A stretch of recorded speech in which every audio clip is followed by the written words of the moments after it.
ಶ್ರೀ ಗಣಪತಿ ಶಾರದಾ ಗುರುಭ್ಯೋ ನಮಃ. ಶ್ರೀರಾಮ ರಾಮ ರಾಮೇತಿ ರಮೇ ರಾಮೇ ಮನೋರಮೆ ಸಹಸ್ರನಾಮ ತತ್ತುಲ್ಯಂ ರಾಮನಾಮ ವರಾನನೆ. ಶ್ರೋತೃಗಳಿಗೆ ಶ್ರೀಮದ್ ವಾಲ್ಮೀಕಿ ರಾಮಾಯಣದ ಅರಣ್ಯ ಕಾಂಡದಲ್ಲಿ ಲಕ್ಷ್ಮಣನು ಅಯೋಮುಖಿಯನ್ನು ದಂಡಿಸಿದುದು, ರಾಮ ಲಕ್ಷ್ಮಣರು ಕಬಂಧನ ಬಾಹುಪಾಶದಲ್ಲಿ ಸಿಕ್ಕಿ ದುಃಖಿಸಿದುದು ಎಂಬ 69ನೆಯ ಸರ್ಗಕ್ಕೆ ಸ್ವಾಗತ. ಕೃತ್ವೈವ ಮುದಕಂ ತಸ್ಮೈ ಪ್ರಸ್ಥಿತೌ ರಾಮ ಲಕ್ಷ್ಮಣೌ ಅವೇಕ್ಷಂತೌ ವನೇ ಸೀತಾಂ ಜಗ್ಮತು ಪಶ್ಚಿಮಾಂ ದಿಶಂ.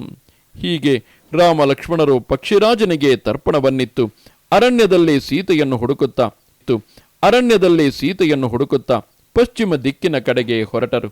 ಅನಂತರ ಧನುರ್ಬಾಣಗಳನ್ನು ಹಿಡಿದಿದ್ದ ಇಬ್ಬರು ದಕ್ಷಿಣ ದಿಕ್ಕಿಗೆ ತಿರುಗಿ ಜನ ಸಂಚಾರವಿಲ್ಲದ ದುರ್ಗಮವಾದ ಹಾದಿಯನ್ನು ಹಿಡಿದು ಹೋಗುತ್ತಿದ್ದರು. ಅವರು ಪ್ರಯಾಣ ಮಾಡುತ್ತಿದ್ದ ಅರಣ್ಯವು ಹುಲ್ಲು, ಬಿದಿರು ಮೊದಲಾದವುಗಳ ಪದರುಗಳಿಂದಲೂ ಆವರಿಸಲ್ಪಟ್ಟಿದ್ದಿತು. ಹಳ್ಳ ತಿಟ್ಟುಗಳಿಂದ ಕೂಡಿ ದುರ್ಗಮವಾಗಿದ್ದಿತು. ಪ್ರವೇಶಿಸಲು ಅಸಾಧ್ಯವಾಗಿದ್ದಿತು. ಭಯಂಕರವಾಗಿ ಕಾಣುತ್ತಿದ್ದಿತು.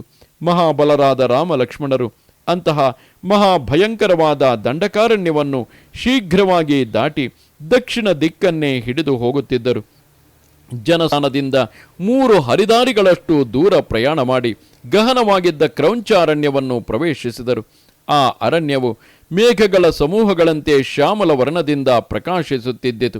ನಾನಾ ವರ್ಣಗಳ ಸುಂದರವಾದ ಪುಷ್ಪಗಳಿಂದ ಸಮಾವೃತವಾಗಿದ್ದು ಕಿಲಕಿಲನೆ ನಗುತ್ತಿರುವುದೋ ಎಂಬಂತೆ ಕಾಣುತ್ತಿದ್ದಿತು. ಮೃಗ ಪಕ್ಷಿಗಳಿಂದ ಸಮೃದ್ಧವಾಗಿದ್ದಿತು. ಸೀತೆಯನ್ನು ನೋಡುವ ತವಕದಿಂದ ಕೂಡಿದ್ದ ರಾಜಕುಮಾರರು ಆಕೆಗಾಗಿ ಆ ಅರಣ್ಯದಲ್ಲೆಲ್ಲ ಹುಡುಕಾಡಿದರು. ಸೀತಾ ವಿರಹ ದುಃಖದಿಂದ ಪೀಡಿತರಾಗಿದ್ದ ಅವರು ಅಲ್ಲಲ್ಲಿ ವಿಶ್ರಮಿಸಿಕೊಳ್ಳುತ್ತಿದ್ದರು. ಬಳಿಕ ಪೂರ್ವ ದಿಕ್ಕಿಗೆ ತಿರುಗಿ 3 ಯೋಜನಗಳಷ್ಟು ದೂರ ನಡೆದು ಕ್ರೌಂಚಾರಣ್ಯವನ್ನು ದಾಟಿ ಮತಂಗರ ಆಶ್ರಮದ ಬಳಿಗೆ ಹೋದರು. ಮತಂಗಾಶ್ರಮವಿದ್ದ ಆ ಅರಣ್ಯವು ಬಹಳ ಭಯಂಕರವಾಗಿ ಕಾಣುತ್ತಿದ್ದಿತು. ಅಲ್ಲಿ ಭಯಂಕರವಾದ ಮೃಗ ಪಕ್ಷಿಗಳು ವಾಸ ಮಾಡುತ್ತಿದ್ದವು. ನಾನಾ ವಿಧವಾದ ಪ್ರಾಣಿಗಳಿಂದ ಸಮಾಕುಲವಾಗಿದ್ದ ಆ ಅರಣ್ಯವು ನಿಬಿಡವಾದ ವೃಕ್ಷಗಳ ಸಮೂಹಗಳಿಂದ ತುಂಬಿದ್ದಿತು. ಮುಂದೆ ಹೋಗುತ್ತಾ ಅಲ್ಲಿದ್ದ ಪರ್ವತದಲ್ಲಿ ಗುಹೆಯೊಂದನ್ನು ನೋಡಿದರು. ಅದು ಪಾತಾಳದಂತೆ ಗಹನವಾಗಿದ್ದಿತು. ಕಗ್ಗತ್ತಲಿನಿಂದ ತುಂಬಿ ಹೋಗಿದ್ದಿತು. ಸಮೀಪಕ್ಕೆ ಹೋದ ನಂತರ ರಾಮ ಲಕ್ಷ್ಮಣರು ಆ ಗುಹೆಯಲ್ಲಿ ರಾಕ್ಷಸಿಯೊಬ್ಬಳನ್ನು ಕಂಡರು. ಅವಳ ಮುಖವು ವಿಕಾರವಾಗಿದ್ದಿತು. ಅವಳಿಗೆ ದೊಡ್ಡದಾದ ಶರೀರವಿದ್ದಿತು. ಆ ದುರ್ಬಲರಿಗೆ ಭಯವನ್ನು ಉಂಟು ಮಾಡುವವಳಾಗಿದ್ದಳು. ನೋಡಿದವರಿಗೆ ಜುಗುಪ್ಸೆಯನ್ನು ಹುಟ್ಟಿಸುತ್ತಾ ಭಯಂಕರವಾಗಿ ಕಾಣುತ್ತಿದ್ದಳು. ಹೊಟ್ಟೆಯು ಜೋತು ಬಿದ್ದಿದ್ದು ಬಾಯಲ್ಲಿ ತೀಕ್ಷ್ಣವಾದ ಕೋರೆ ಹಲ್ಲುಗಳಿದ್ದವು. ವಕ್ರ ರೂಪಳಾಗಿದ್ದಳು. ಅವಳಿಗೆ ಒರಟಾದ ಚರ್ಮವಿದ್ದಿತು. ಅರಣ್ಯದಲ್ಲಿ ಸಂಚರಿಸುತ್ತಿದ್ದ ಭಯಂಕರವಾದ ಆನೆ, ಹುಲಿ ಮುಂತಾದ ದುಷ್ಟ ಮೃಗಗಳನ್ನು ಹಿಡಿದು ಗಬಗಬನೆ ತಿನ್ನುತ್ತಿದ್ದಳು. ವಿಕಾರ ರೂಪಳಾಗಿದ್ದು ತಲೆಯನ್ನು ಕೆದರಿಕೊಂಡಿದ್ದಳು. ಅಂತಹ ಮಹಾಭಯಂಕರನಾದ ರಾಕ್ಷಸಿಯನ್ನು ರಾಮ ಲಕ್ಷ್ಮಣರು ನೋಡಿದರು. ಆ ರಾಕ್ಷಸಿಯು ರಾಮ ಲಕ್ಷ್ಮಣರ ಬಳಿಗೆ ಬಂದಳು. ಅಣ್ಣನ ಮುಂಭಾಗದಲ್ಲಿ ಹೋಗುತ್ತಿದ್ದ ಲಕ್ಷ್ಮಣನಿಗೆ ಈಗಿರಂ ಸ್ಯಾವಹೇ, ಬೇಗ ಬಾ, ನಾವಿಬ್ಬರು ವಿಹರಿಸೋಣ ಎಂದು ಹೇಳುತ್ತಾ ಲಕ್ಷ್ಮಣನನ್ನು ಬಾಚಿ ತಬ್ಬಿಕೊಂಡು ಹೇಳಿದಳು, ವೀರನೇ, ನಾನು ಅಯೋಮುಖಿ ಎಂಬ ಹೆಸರಿನವಳು. ನಾನು ನಿನಗೆ ಸಿಕ್ಕಿರುವುದು ನಿನಗೊಂದು ದೊಡ್ಡ ಲಾಭವೇ ಆಗಿದೆ. ನೀನು ನನಗೆ ಅತಿ ಪ್ರಿಯನಾಗಿರುವೆ. ಉಳಿದಿರುವ ಆಯುಷ್ಯವನ್ನು ನೀನು ಪರ್ವತ ದುರ್ಗಗಳಲ್ಲಿಯೋ ನದಿಗಳ ಮಳಲು ದಿಬ್ಬಗಳಲ್ಲಿಯೋ ನನ್ನೊಡನೆ ಕ್ರೀಡೆಯಾಡುತ್ತಲೇ ಕಳೆಯಬಹುದು. ರಾಕ್ಷಸಿಯು ಹೀಗೆ ಹೇಳಿದೊಡನೆಗೆ ಕುಪಿತನಾದ ಲಕ್ಷ್ಮಣನು ಖಡ್ಗವನ್ನೆತ್ತಿ ರಾಕ್ಷಸಿಯ ಕಿವಿ ಮೂಗುಗಳನ್ನು ಸ್ತನಗಳನ್ನು ಕತ್ತರಿಸಿದನು. ಕಿವಿ ಮೂಗುಗಳನ್ನು ಕಳೆದುಕೊಂಡು ಭಯಂಕರವಾಗಿದ್ದ ಆ ರಾಕ್ಷಸಿಯು ವಿಕಾರವಾಗಿ ಕೂಗಿಕೊಳ್ಳುತ್ತಾ ಎತ್ತ ಕಡೆಯಿಂದ ಬಂದಿದ್ದಳೋ ಅತ್ತ ಕಡೆಗೆ ಓಡಿ ಹೋದಳು. ಹೀಗೆ ಆ ರಾಕ್ಷಸಿಯು ಓಡಿಹೋದ ನಂತರ ತೇಜಸ್ಸಿನಿಂದ ಬೆಳಗುತ್ತಿದ್ದ ರಾಮ ಲಕ್ಷ್ಮಣರು ಮುಂದೆ ಪ್ರಯಾಣ ಮಾಡುತ್ತಾ ಗಹನವಾದ ಮತ್ತೊಂದು ಅರಣ್ಯವನ್ನು ಪ್ರವೇಶಿಸಿದರು. ಸನಾತನ ಸಂಪ್ರದಾಯದಂತೆ ಸಾಮಾನ್ಯವಾಗಿ ತಮ್ಮ ಮೇಲೆ ಆಕ್ರಮಣ ಮಾಡಲಿಕ್ಕಾಗಲಿ ಅಥವಾ ಯಾವುದೋ ದುರುದ್ದೇಶದಿಂದ ಬಂದಂತಹ ಸ್ತ್ರೀಯನ್ನಾಗಲಿ ಸಂಹರಿಸುವಂತಿಲ್ಲ. ಆ ಕಾರಣದಿಂದಾಗಿ ಇಲ್ಲಿ ಲಕ್ಷ್ಮಣನು ಕೇವಲ ಅವಳ ಕಿವಿ ಮೂಗುಗಳನ್ನು ಕತ್ತರಿಸಿ ಶೂರ್ಪಣಖೆಗೆ ಮಾಡಿದಂತಹ ಮಾಡಿ ಕಳುಹಿಸಿದ್ದಾನೆ. ಮಹಾ ತೇಜಸ್ವಿಯಾದ, ಸತ್ವವಂತನಾದ, ಶೀಲವಂತನಾದ, ಶುಚಿಯಾದ ಲಕ್ಷ್ಮಣನು ಕೈಮುಗಿದುಕೊಂಡು ಮಹಾ ತೇಜಸ್ವಿಯಾದ ಅಣ್ಣನಿಗೆ ಹೇಳಿದನು, ಅಣ್ಣ, ನನ್ನ ಎಡತೋಳು ಬಹಳವಾಗಿ ಅದುರುತ್ತಿದೆ. ಮನಸ್ಸು ಉದ್ವಿಗ್ನವಾಗಿರುವಂತೆ ಕಾಣುತ್ತಿದೆ. ಪ್ರಾಯಶಃ ಇಷ್ಟ ಸೂಚಕವಾದ ಶಕುನಗಳನ್ನು ನಾನು ಕಾಣುತ್ತಿದ್ದೇನೆ. ಆದುದರಿಂದ ಯುದ್ಧ ಸನ್ನದ್ಧನಾಗು, ನನ್ನ ಹಿತವಾಕ್ಯವನ್ನು ಕೇಳು. ನನಗೆ ಕಾಣುತ್ತಿರುವ ಈ ಶಕುನಗಳು ಸದ್ಯದಲ್ಲಿಯೇ ಭಯಂಕರವಾದ ಸನ್ನಿವೇಶವು ಸನ್ನಿಹಿತವಾಗುವುದೆಂಬುದನ್ನು ಸೂಚಿಸುತ್ತಿವೆ. ಆದರೆ ಇದಕ್ಕಾಗಿ ನಾವು ಭಯಪಡುವ ಕಾರಣವಿಲ್ಲ. ವಂಜುಲಕವೆಂಬ ಹೆಸರಿನ ಮಹಾಭಯಂಕರವಾದ ಈ ಪಕ್ಷಿಯು ಯುದ್ಧದಲ್ಲಿ ನಮ್ಮಿಬ್ಬರಿಗೂ ವಿಜಯವಾಗುವುದನ್ನು ಹೇಳುತ್ತಿರುವುದೋ ಎಂಬಂತೆ ಧ್ವನಿ ಮಾಡುತ್ತಿದೆ. ಲಕ್ಷ್ಮಣನು ಹೇಳಿದಂತೆ ಶ್ರೀರಾಮನು ಶತ್ರುವನ್ನು ಎದುರಿಸಲು ಸಿದ್ಧನಾದನು. ತೇಜಸ್ಸಿನ ಬಲದಿಂದ ಅವರು ಭಯಂಕರವಾದ ಆ ಅರಣ್ಯದಲ್ಲಿಯೂ ಸೀತೆಯನ್ನು ಹುಡುಕುತ್ತಿದ್ದರು. ಆ ಮಹಾ ಅರಣ್ಯವನ್ನೇ ಭಗ್ನಗೊಳಿಸುವುದೋ ಎಂಬಂತಹ ಭಯಂಕರವಾದ ಶಬ್ದವು ಕೇಳಿಬಂದಿತು. ಆಕಾಶದಲ್ಲಿ ವಾಯುವು ವ್ಯಾಪಿಸಿರುವಂತೆ ಆ ಮಹಾ ಶಬ್ದವು ಸರ್ವತ್ರ ವ್ಯಾಪಿಸಿತು. ಆ ವನದಲ್ಲಿ ಹುಟ್ಟಿದ ಆ ಘೋರ ಶಬ್ದವು ಸಮಗ್ರವಾದ ಅಂತರಿಕ್ಷವನ್ನೇ ತುಂಬಿಬಿಡುವುದೋ ಎಂಬಂತೆ ಕಾಣುತ್ತಿದ್ದಿತು. ತಮ್ಮನ ಜೊತೆಯಲ್ಲಿದ್ದ ಶ್ರೀರಾಮನು ಆ ಶಬ್ದವು ಎಲ್ಲಿಂದ ಬಂದಿತೆಂಬುದನ್ನು ತಿಳಿಯಲು ಉತ್ಸುಕನಾಗಿದ್ದಾಗ ಪೊದರೊಂದರಲ್ಲಿ ವಿಶಾಲವಾದ ಎದೆಯಿಂದ ಕೂಡಿದ್ದ ದೊಡ್ಡದಾದ ಶರೀರವನ್ನು ಹೊಂದಿದ್ದ ರಾಕ್ಷಸನೊಬ್ಬನನ್ನು ನೋಡಿದನು. ಆ ರಾಕ್ಷಸನಿಗೆ ತಲೆಯಾಗಲಿ ಕುತ್ತಿಗೆಯಾಗಲಿ ಇರಲಿಲ್ಲ, ಹೊಟ್ಟೆಯಲ್ಲಿ ಮುಖವಿದ್ದಿತು. ಅಂತಹ ಭಯಂಕರನಾದ ರಾಕ್ಷಸನ ಬಳಿಗೆ ರಾಮ ಲಕ್ಷ್ಮಣರಿಬ್ಬರೂ ಹೋದರು. ಅವನ ಶರೀರದ ಮೇಲಿದ್ದ ಕೂದಲುಗಳು ನಿಬಿಡವಾಗಿಯೂ ಚೂಪಾಗಿಯೂ ಇದ್ದವು. ಮಹಾಪರ್ವತದಂತೆ ರಾಕ್ಷಸನು ಬಹಳ ಎತ್ತರವಾಗಿದ್ದನು. ಮುಗಿಲಿನಂತೆ ಅವನ ಮೈಬಣ್ಣವಿದ್ದು ನೋಡಲು ಬಹಳ ಭಯಂಕರನಾಗಿದ್ದನು. ಮೇಘಗಳಂತೆ ಇದ್ದನು. ಹೊಟ್ಟೆಯಲ್ಲಿದ್ದ ಮುಖದ ಹಣೆಯಲ್ಲಿ ಹುಬ್ಬಿನಿಂದಲೂ ಪಿಂಗಲ ವರ್ಣದಿಂದಲೂ ಕೂಡಿದ್ದ ವಿಶಾಲವಾಗಿಯೂ ನೀಳವಾಗಿಯೂ ಇದ್ದ ಒಂದು ಕಣ್ಣಿದ್ದು ಅದು ಅಗ್ನಿಯ ಜ್ವಾಲೆಯಂತೆಯೇ ಪ್ರಕಾಶಿಸುತ್ತಿದ್ದಿತು. ಅವನ ಮುಖವು ಹೊಟ್ಟೆಯಲ್ಲಿ ಇದ್ದುದರಿಂದ ಸುಘೋರವಾದ ಆ ಕಣ್ಣು ಹಣೆಯ ಮಧ್ಯಭಾಗದಲ್ಲಿ ವಕ್ಷಸ್ಥಳದಲ್ಲಿದ್ದಿತು. ಮುಖದಲ್ಲಿ ದೊಡ್ಡದಾದ ಕೋರೆ ಹಲ್ಲುಗಳಿದ್ದು ಕರಾಳವಾಗಿ ಕಾಣುತ್ತಿದ್ದಿತು. ರಾಕ್ಷಸನು ನಾಲಿಗೆಯಿಂದ ಕಟವಾಯಿಗಳನ್ನು ನೆಕ್ಕುತ್ತಿದ್ದನು. ಅವನೇ ಕಬಂಧನೆಂಬ ರಾಕ್ಷಸನು. ಭಯಂಕರವಾಗಿದ್ದ ಕರಡಿ, ಹುಲಿ, ಸಿಂಹ ಇವೇ ಮೊದಲಾದ ಕಾಡು ಪ್ರಾಣಿಗಳನ್ನು, ಜಿಂಕೆಗಳನ್ನು, ಪಕ್ಷಿಗಳನ್ನು ಭಕ್ಷಿಸುತ್ತಿದ್ದನು. ಜನದಷ್ಟು ಉದ್ದವಾದ ಮಹಾಘೋರವಾದ ತೋಳುಗಳಿದ್ದವು. ಅವನು 2 ತೋಳುಗಳನ್ನು ಬಹಳ ದೂರಕ್ಕೆ ಚಾಚಿ ಮೃಗಗಳನ್ನು, ಕರಡಿಗಳನ್ನು, ಪಕ್ಷಿಗಳನ್ನು ಕೈಗಳಿಂದ ಸೆಳೆದುಕೊಳ್ಳುತ್ತಿದ್ದನು. ಹಾಗೆಯೇ ತನಗೆ ಬೇಡವಾದ ಅನೇಕ ಮೃಗಗಳ ಸಮೂಹಗಳನ್ನು ದೂರಕ್ಕೆ ಎಸೆಯುತ್ತಿದ್ದನು. ವಿನಯಶೀಲರಾಗಿದ್ದ ರಾಮಲಕ್ಷ್ಮಣರು ಹೋಗುತ್ತಿದ್ದ ಹಾದಿಯನ್ನು ಸಂಪೂರ್ಣವಾಗಿ ಆವರಿಸಿಕೊಂಡು ನಿಂತಿದ್ದನು.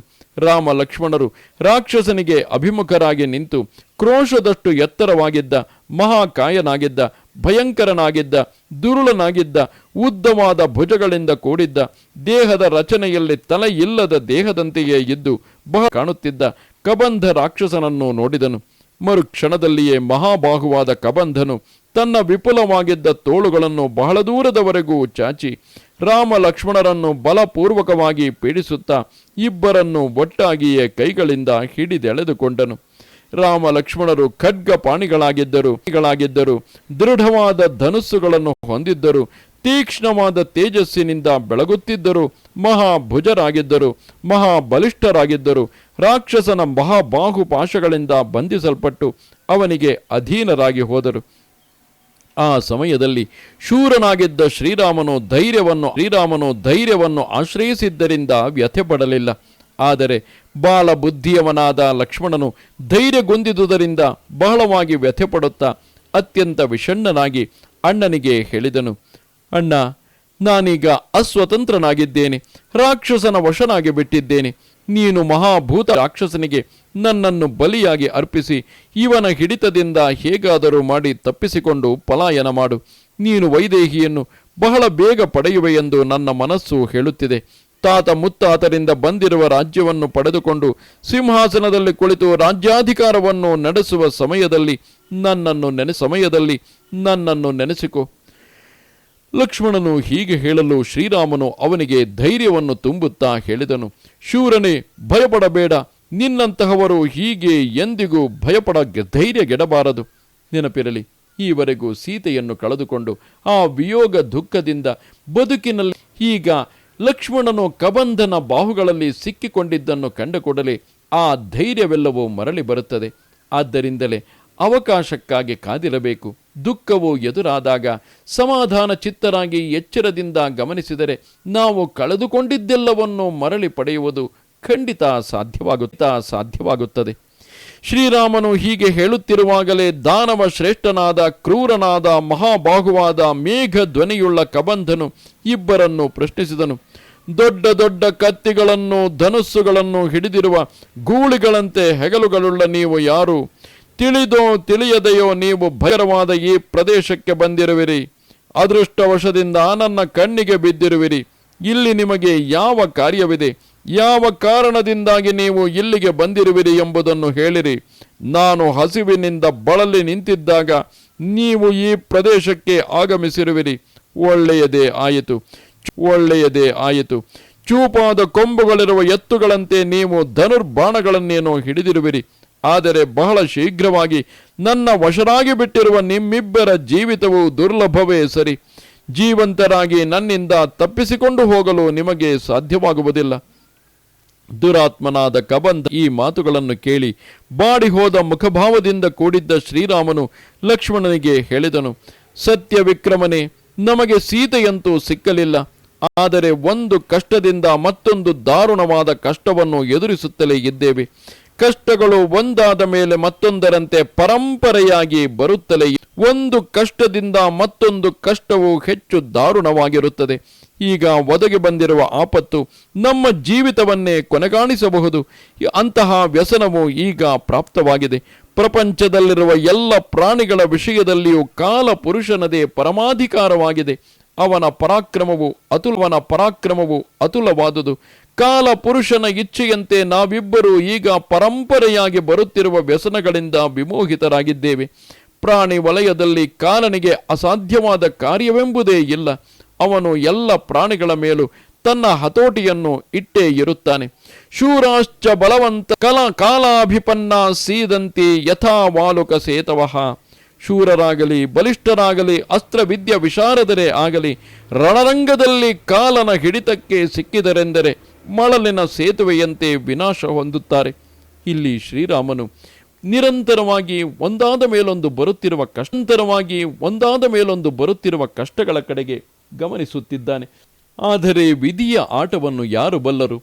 ಮುಂದೆ ಇದೇ ಕಬಂಧನಿಂದಲೇ ಸೀತೆಯನ್ನು ಪಡೆಯುವ ಸಲುವಾಗಿ ಸುಗ್ರೀವನ ಸ್ನೇಹವು ಲಭಿಸುವಂತಹ ಮಾರ್ಗವು ತೋರಲಿದೆ. ಆದರೂ ಕೂಡ ಬದುಕಿನಲ್ಲಿ ಕಷ್ಟಗಳು ಎದುರಾದಾಗ ನಾವು ಕಷ್ಟಗಳ ಮೇಲೆ ಕಷ್ಟಗಳು ಬರುತ್ತಿವೆ ಎಂದೇ ಭಾವಿಸುತ್ತೇವೆ. ಯಾರಿಗೆ ಗೊತ್ತು, ಮುಂದೆ ಬರಲಿರುವ ಕಷ್ಟ ಹಿಂದಿನ ಕಷ್ಟಗಳನ್ನು ಪರಿಹರಿಸುವಂತಹ ಒಂದು ಮಾರ್ಗವೂ ಆಗಿರಬಹುದಲ್ಲವೇ? ದೃಢ ವಿಕ್ರಮನಾದ ಸತ್ಯ ಪರಾಕ್ರಮಿಯಾದ ಮಹಾಯಶೋವಂತನಾದ ಪ್ರತಾಪವಂತನಾದ ಶ್ರೀರಾಮನು ಲಕ್ಷ್ಮಣನ ಸ್ಥಿತಿಯನ್ನು ನೋಡಿ ತನ್ನ ಬುದ್ಧಿಯನ್ನು ಸ್ಥಿರವಾಗಿರಿಸಿಕೊಂಡನು. ಅಂದರೆ ಶ್ರೀರಾಮನು ಧೈರ್ಯಗೆಡಲಿಲ್ಲ. ಇದು ಶ್ರೀಮದ್ ವಾಲ್ಮೀಕಿ ರಾಮಾಯಣದ ಅರಣ್ಯಕಾಂಡದಲ್ಲಿ 69ನೆಯ ಸರ್ಗವು. ನಮಸ್ತೆ ಶಾರದೆ ದೇವಿ ಕಾಶ್ಮೀರ ಪುರವಾಸಿನಿ ತ್ವಾಮಹಂ ಪ್ರಾರ್ಥಯೇ ನಿತ್ಯಂ.